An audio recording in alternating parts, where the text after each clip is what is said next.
नमस्कार दोस्तों, आज बिहार एसएससी सीजीएल का और बिहार दरोगा दोनों का हम कंबाइन एक सेट प्रैक्टिस करेंगे और डेली आज से सेट आएगा। आप ज़रूर देखिएगा, मज़ा आ जाएगा। इसमें बहुत ही अच्छे अच्छे क्वेश्चन का कलेक्शन किया गया है। क्वेश्चन नंबर 1 है, कर्मा पर्व का संबंध किस राज्य से है? सबको पता है कर्मा जो है बिहार और झारखंड में मनाया जाता है। ऑप्शन नंबर बी इसका आंसर हो जाएगा। क्वेश्चन नंबर 2, विद्युत धारा का एसआई मात्रक क्या होता है? तो विद्युत धारा का एसआई मात्रक यहाँ पर देखिए, ओम जो है यह किसका सही मात्रक है? तो यह प्रतिरोध का मात्रक जो होता है ओम होता है। और कूलम जो होता है यह किसका मात्रक होता है? तो आवेश का मात्रक होता है। और कूलम पर सेकेंड को एम्पियर कहते हैं और एम्पियर विद्युत धारा का एसआई मात्रक होता है, जो इस ऑप्शन में नहीं दिया है। तो हम ऑप्शन नंबर डी के साथ जाएंगे। फिर हम नेक्स्ट देखते हैं अगला क्वेश्चन। ब्रह्मा समाज की स्थापना 20 अगस्त डैश यानी कब हुआ था? तो ब्रह्मा समाज की स्थापना कब हुआ था? तो अच्छा प्रश्न है यह। 1828 को ब्रह्मा समाज की स्थापना हुआ था। यहाँ से हम 2-3 गो फैक्ट भी इससे जुड़े हुए जानेंगे। जैसे ब्रह्मा समाज की स्थापना किसने किया था? तो ब्रह्मा समाज की स्थापना राजा राय मोहन राय के द्वारा किया गया था। राजा राय मोहन राय को पुनर्जागरण का अग्रदूत कहा जाता है। पुनर्जागरण का अग्रदूत इनको कहा जाता है, राजा राय मोहन राय को। और 1815 में इन्होंने वेदांत कॉलेज और आत्मीय समाज की स्थापना किया था। 1829 में हम देखते हैं तो सती प्रथा को इन्होंने प्रतिबंध किया था। किसके सहयोग से? तो उस समय लॉर्ड विलियम बेंटिंक भारत के गवर्नर जनरल थे, उनके सहयोग से। फिर इनसे जुड़े कुछ पुस्तक है जो बहुत ही इम्पोर्टेंट है और एग्जाम में पूछता है। पुस्तक में पहला जो पुस्तक है वह है संवाद कौमुदी। संवाद कौमुदी किस भाषा में लिखा गया था? इस तरह का प्रश्न पूछता है। तो बंगला भाषा का पत्रिका था। ब्रह्मा निकल मैगजीन था। मिरातुल अखबार था। मिरातुल अखबार किस भाषा में था? मिरातुल अखबार तो यह फारसी भाषा में था। किस में था? फारसी भाषा में था। यह प्रश्न पूछा गया है। प्रिसेप्ट ऑफ जीसस पूछा गया है। चंद्रिका तो कितना बार पूछा है? संस्कृत भाषा में लिखा गया था। फिर आपको 1-2 और प्रश्न यहाँ से बनेंगे कि इनकी मृत्यु कब हुआ था। यह बीपीएससी में प्रश्न पूछता है। 1833 में इनकी मृत्यु जो है ब्रिटेन के ब्रिस्टल शहर में हुआ था। आगे चल करके जो ब्रह्म समाज है यह 2 भागों में बढ़ता है, आदि ब्रह्म समाज और भारतीय ब्रह्म समाज। आदि यानी प्राचीन है, तो प्राचीन देवेंद्रनाथ टैगोर आदि ब्रह्म समाज की स्थापना करते हैं और केशव चंद्र सेन जो है नवीन ब्रह्म समाज की स्थापना करते हैं। उसी समय केशव चंद्र सेन के सहयोग से शारदा एक्ट आया था। उसमें लड़कियों के लिए जो उम्र था वह 12 वर्ष था और लड़कों के लिए 18 वर्ष रखा गया था। आगे हम देखेंगे क्वेश्चन नंबर 4 कहता है कि किस राष्ट्रीय उद्यान को पहले राजीव गांधी राष्ट्रीय उद्यान के नाम से जाना जाता था? तो राजीव गांधी राष्ट्रीय उद्यान जो है यह नागरहोल को कहा जाता है। यानी ऑप्शन नंबर क्या हो जाएगा? ए हो जाएगा। ऑप्शन नंबर ए हो जाएगा। ऑप्शन नंबर ए इसका आंसर हो जाएगा, नागरहोल। फिर यहाँ पर आपको कुछ याद रखना है कि नागरहोल, बन्नेरहट्टा और अंसी 3 गो राष्ट्रीय उद्यान है। नागरहोल, बन्नेरहट्टा, अंसी, ये जो तीनों राष्ट्रीय उद्यान है यह कहाँ का है? ये कर्नाटक का है। नागरहोल, बन्नेरहट्टा, अंसी कर्नाटक का है। ठीक है, यहाँ से ये 3 प्रश्न। जिम कार्बेट आपको पता है उत्तराखंड में है।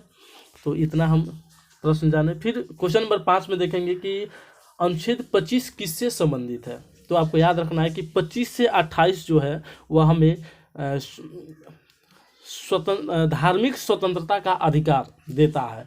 आप जब पढ़ेंगे मौलिक अधिकार तो मौलिक अधिकार में मिलेगा धार्मिक स्वतंत्रता का अधिकार। 25 से 28 आर्टिकल 25 में कहा गया कि कोई भी व्यक्ति किसी भी धर्म को अपना सकता है, पढ़ सकता है। जैसे सिखों को कृपाण धारण करना आर्टिकल 25 ही तो मान्यता देता है। आर्टिकल 25 ही देता है। आर्टिकल 26 में कहा गया कि धार्मिक और कल्याणकारी उद्देश्य से कोई भी व्यक्ति अपने चल और अचल संपत्ति को दान में देगा। आर्टिकल 27 कहता है कि आप दान में देंगे तो वह कर से मुक्त होगा। आर्टिकल 28 कहा। वही आर्टिकल 28 में कहा गया कि सरकारी विद्यालय में कोई भी धार्मिक निर्देश लागू नहीं किया जा सकता है, जिसका नियंत्रण सरकार करती है। यदि सरकार केवल उसका जैसे प्राइवेट कोई भी स्कूल है तो उसमें धार्मिक निर्देश किया जा सकता है, जैसे सशस्त्र जो मंदिर है वहाँ पर उसका अपना प्रार्थना है, अपना झंडा है। तो इसका आंसर हो जाएगा option number C. Next question देखते हैं। 6 नंबर कहता है कि विश्व विरासत दिवस कब मनाया गया। तो विश्व विरासत दिवस हमेशा कब मनाया जाता है? 22 अप्रैल को विश्व विरासत दिवस मनाया जाता है। और 22 अप्रैल याद रखना है। 22 मई को जैव विविधता दिवस मनाया जाता है।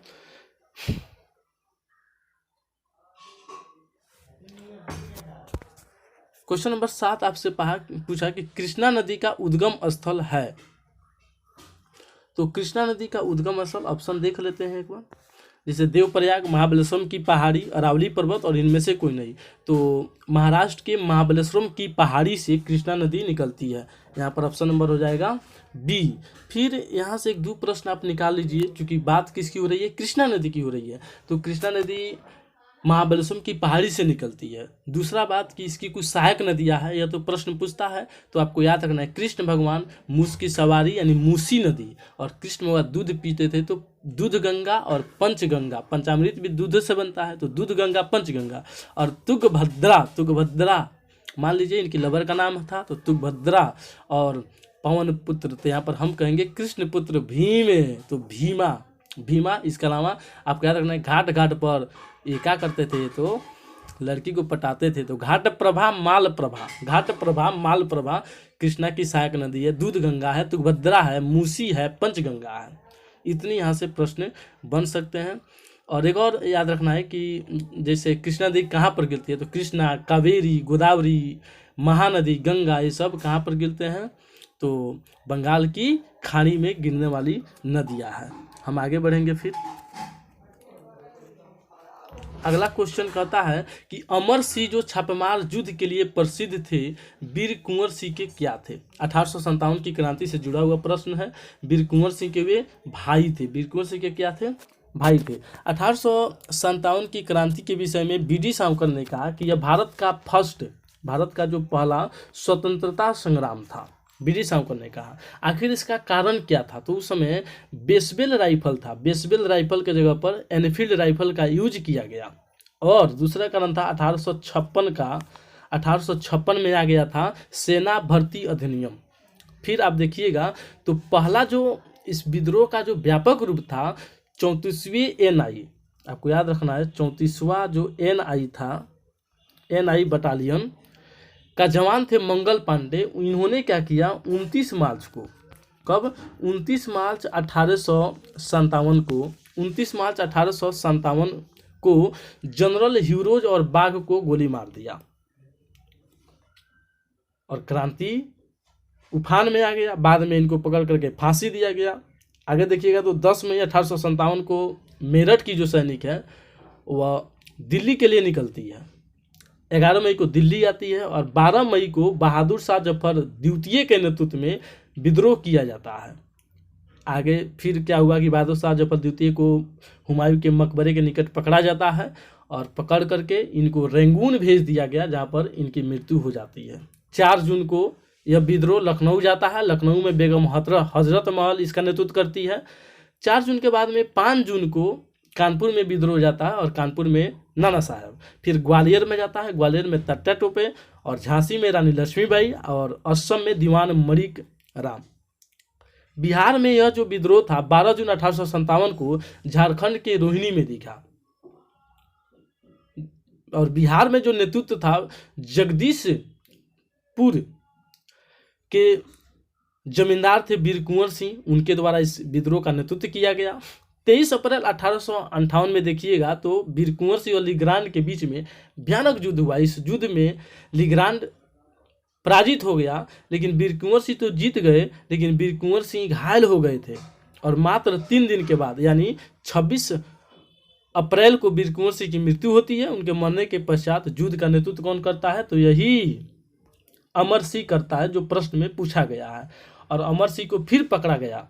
अमर सिंह जो है छापामार युद्ध पद्धति में निपुण था और ये फिर अपने आप को आत्मसमर्पण किया। 1 नवंबर 1858 को जब महारानी विक्टोरिया का जो संधि था वह पढ़कर सुनाया गया इलाहाबाद में, तो यहाँ पर आत्मसमर्पण ये कर देते हैं, जहाँ पर इनकी मृत्यु हो जाता है।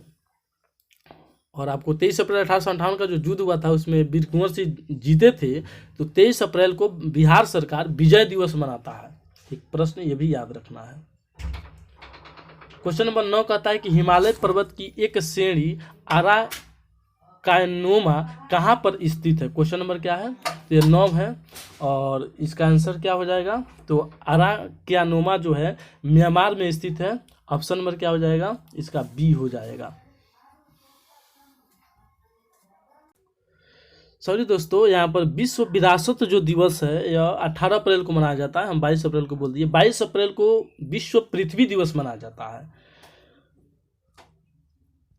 क्वेश्चन नंबर 10 कहता है कि निम्न में से कौन सी अक्षांश रेखा भारत को 2 भागों में बांटती है। तो आपको पता है कर्क जो रेखा है भारत को बीचों बीच से होकर के गुजरती है, और कर्क रेखा पर स्थित जो राज्य है यह हमेशा एग्जाम में पूछता है, आप देख लीजिएगा। हम अब जैसे यदि आपको एक्सप्लेनेशन चाहिए हर क्वेश्चन का तो उसमें टाइम लगेगा, और आप कमेंट जरूर कीजिएगा कि यह मेरा जो सेट है 50 क्वेश्चन का आपको कैसा लग रहा है। यदि आप कहेंगे कि एक्सप्लेन करके बताइए तो हम एक्सप्लेन करके भी बता देंगे, उसमें टाइम ज़्यादा लगेगा। अभी हम केवल आंसर टिक कर रहे हैं। क्वेश्चन नंबर हमने 10 देखा। क्वेश्चन नंबर 11 है, निम्न में से किस नदी को पंचनद में शामिल नहीं किया गया है। तो पंचनद में शामिल नहीं किया गया है 11 नंबर, तो सिंधु नदी को पंचनद में शामिल नहीं किया गया है।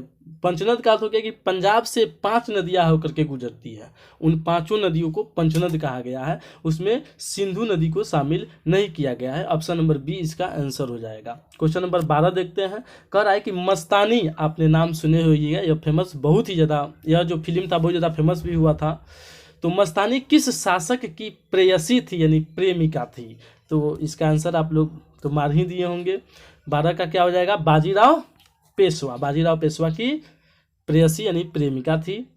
क्वेश्चन नंबर 13 देखते हैं कि बिहार प्रदेश को किस मुस्लिम शासक ने सर्वप्रथम जीता था। क्वेश्चन नंबर 13 बहुत ही अच्छा क्वेश्चन है यहाँ पर कि बिहार प्रदेश को किस मुस्लिम ने जीता था। तो आपको याद होना होगा, हिस्ट्री में पढ़े होइएगा, जो खिलजी था वही जीता था, खिलजी जीता था। क्वेश्चन नंबर हम 14 देखेंगे। क्वेश्चन नंबर 14 भी बहुत अच्छा क्वेश्चन है। क्वेश्चन नंबर 14 कहता है कि 1911 तक बिहार नियम से किसके अंतर्गत था। तो बंगाल महाप्रांत के अंतर्गत था। क्वेश्चन नंबर 15 कहता है कि प्रथम विश्व युद्ध जब हुआ था 1914 से 18 के बीच में, तो प्रथम विश्व युद्ध के दौरान भारत में लोकप्रिय होने वाला आंदोलन था। क्वेश्चन नंबर 15 बहुत ही अच्छा क्वेश्चन है कि उस समय कौन सा आंदोलन था जो फेमस हुआ था। तो आपको पता होगा होम रूल जो आंदोलन था यह बहुत ही ज़्यादा फेमस हुआ था। एनी बेसेंट और तिलक जी के प्रयास से होम रूल आंदोलन। फिर आप देखिएगा 1916 में लखनऊ अधिवेशन हुआ था। चलिए खैर हम विस्तार से नहीं जाएंगे, आंसर हम टिक मारते हैं केवल। क्वेश्चन नंबर 16 कहता है कि सोने के सर्वाधिक सिक्के किस काल में जारी किया गया था। यहाँ से भी ये तो प्रश्न बहुत बार पूछा गया। तो सबसे ज़्यादा सिक्का जो जारी किया गया है, यह बात क्या है, गुप्त है, याद रखना है। यह बात क्या है, गुप्त है, तो गुप्त काल हो गया।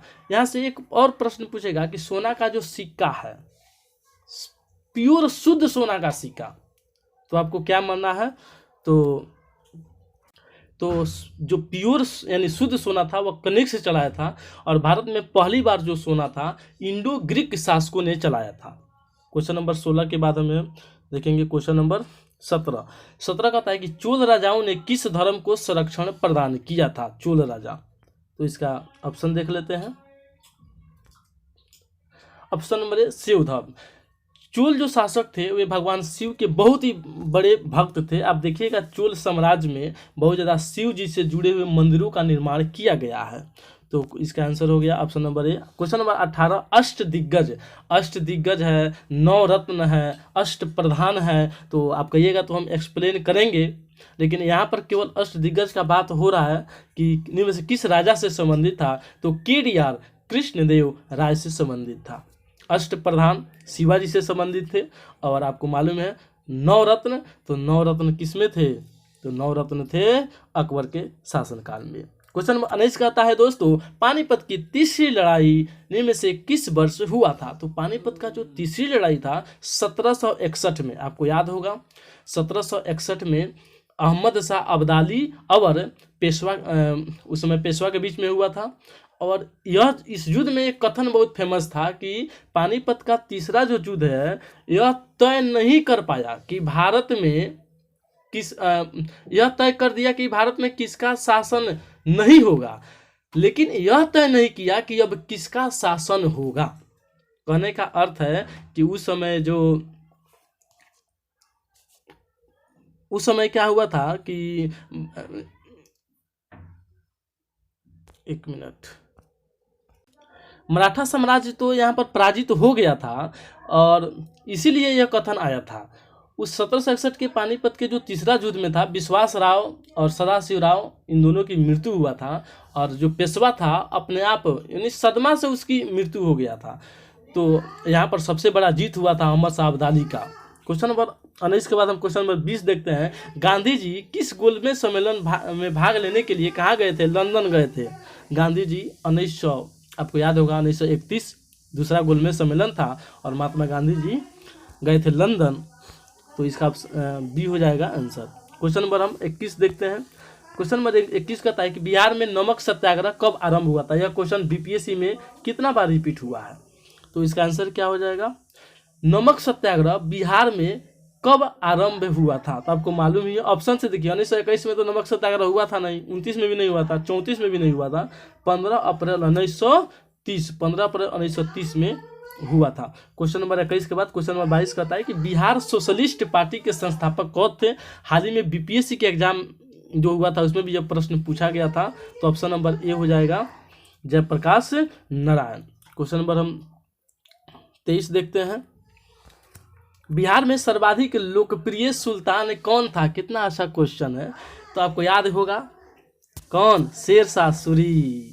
Option number A, Sher Shah Suri का मकबरा सासाराम में स्थित है और यह षष्ठ कोणीय शैली में निर्मित पहला मकबरा है शेरशाह सूरी का मकबरा। जो आप देखिएगा तो अंदर जो है हिंदुत्व का प्रभाव है और बाहर देखिएगा तो मुस्लिम प्रभाव है इनके मकबरा में। क्वेश्चन नंबर 23 के बाद हम क्वेश्चन नंबर 24 देखेंगे। क्वेश्चन नंबर 24 कहता है कि फ्रांस की जब क्रांति हुआ था उस समय फ्रांस के राजा का क्या नाम था? तो फ्रांस का राजा लुई 16वां था। ऑप्शन नंबर क्या हो जाएगा? ऑप्शन नंबर सी आंसर हो जाएगा। लुई 16 उस समय थे। क्वेश्चन नंबर 25 कहता है कि एक जीवित वस्तु पैदा हुई है।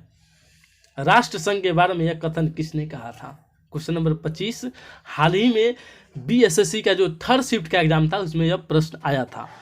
तो एक जीवित वस्तु पैदा हुई है, यह विल्सन का कथन है। किसका? विल्सन का। ऑप्शन नंबर इसका डी हो जाएगा।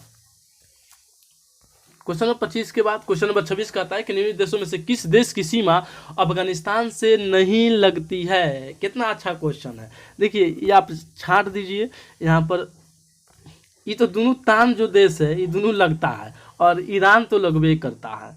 तो बच कौन गया? जॉर्जिया बच गया। तो आंसर क्या हो जाएगा? जॉर्जिया। जॉर्जिया की जो सीमा है किससे नहीं लगती है? अफगानिस्तान से नहीं लगती है। क्वेश्चन नंबर 27 कहता है कि यूएस की राजधानी किस नदी के किनारे है? यूएस की राजधानी किस नदी के किनारे है? तो इसका टेनेसी हो जाएगा। Option number B. फिर हम आगे देखते हैं। क्वेश्चन नंबर 28 कहता है कि जो माउंट ब्लॉक इनमें से किस पर्वत श्रृंखला की सबसे ऊंची चोटी है? तो आपको याद होगा कि आल्प्स पर्वत की सबसे ऊंची चोटी कौन सी है? तो माउंट ब्लॉक है। माउंट ब्लॉक आल्प्स पर्वत की है। आपसे पूछेगा रॉकी पर्वतमाला किस महाद्वीप में स्थित है? तो रॉकी उत्तरी अमेरिका में स्थित है। आपको पूछेगा एंडीज पर्वतमाला, तो एंडीज, देखिए एंडीज यानी दक्षिण अमेरिका में एंडीज पर्वतमाला है। आगे हम बढ़ते हैं। क्वेश्चन नंबर 28 हो गया। क्वेश्चन नंबर 29 कहता है कि भारतीय रिजर्व बैंक का कौन सा कार्य नहीं है? बार बार रिपीट होने वाला क्वेश्चन है। देखिए मुद्रा योजना तो बनाई करता है, मुद्रा से जुड़ी हुई योजना हो गया। करेंसी नोटों पर नियंत्रण करता है, रेपो रेट जारी करता है, रेपो रेट बढ़ाता है, ब्याज दर बढ़ाता है, घटाता है, ये सब तो काम करता है। निर्यातकर्ताओं को ऋण देना, आरबीआई डायरेक्ट किसी भी व्यक्ति को ऋण नहीं देता है। आरबीआई ऋण किसको देता है? बैंक को ऋण देता है।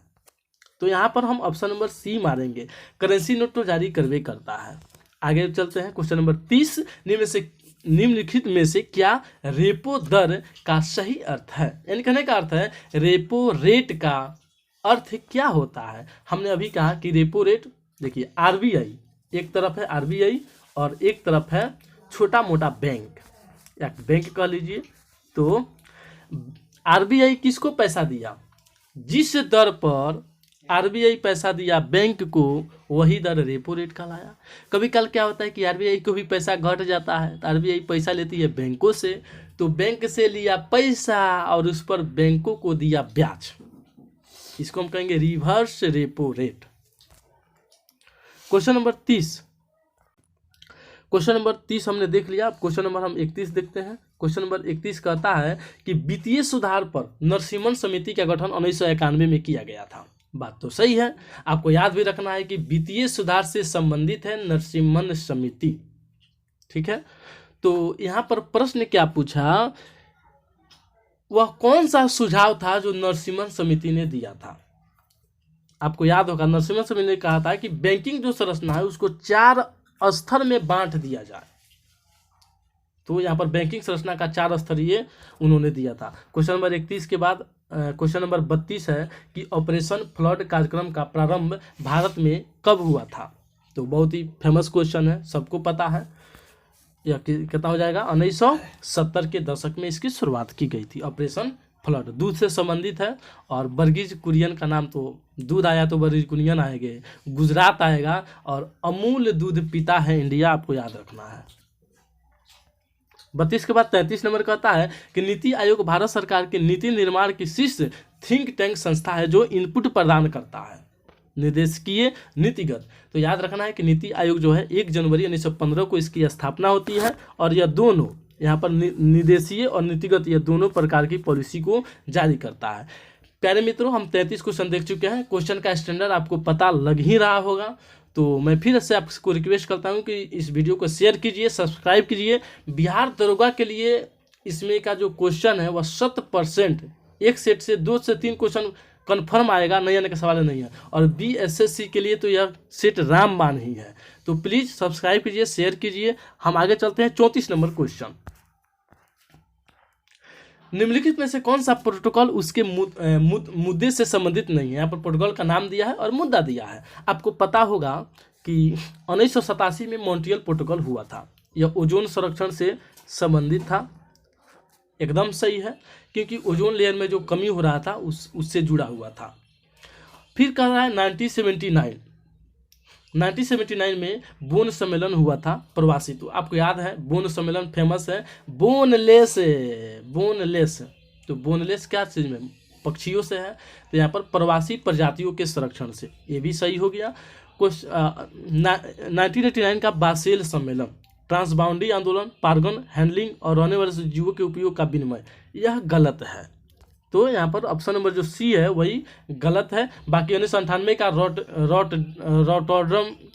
रॉटरडैम सम्मेलन जो था, यह रसायन और कीटनाशकों के अंतर्राष्ट्रीय व्यापार में सहमति से संबंधित है, यह भी सही है। तो इसका आंसर क्या हो जाएगा?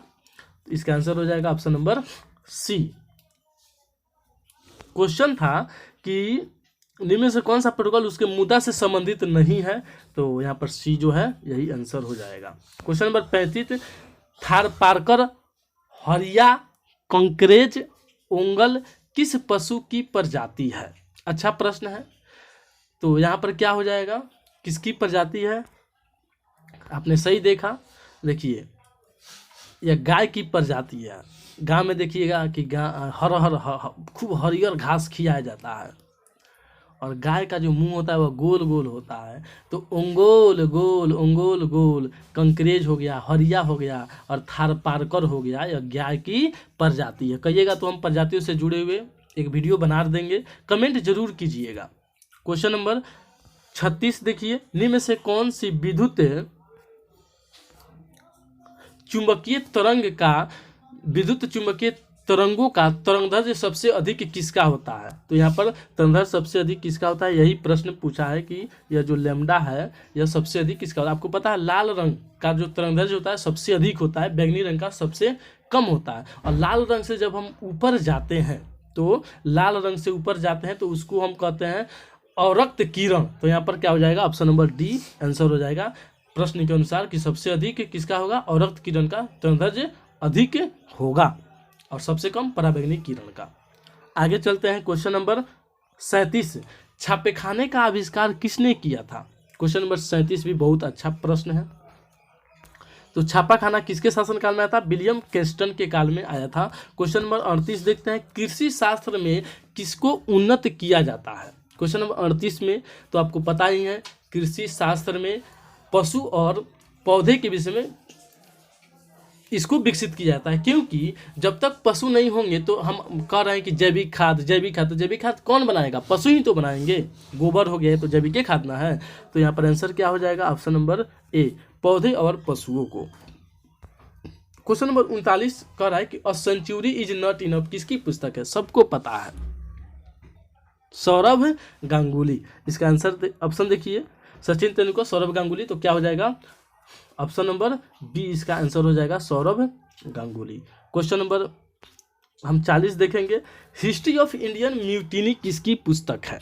अच्छा प्रश्न है, यह बीपीएससी में क्वेश्चन पूछा हुआ था। तो टी.आर. होम्स ने इस पुस्तक की रचना की थी। किसने? Option number A TR. Holmes.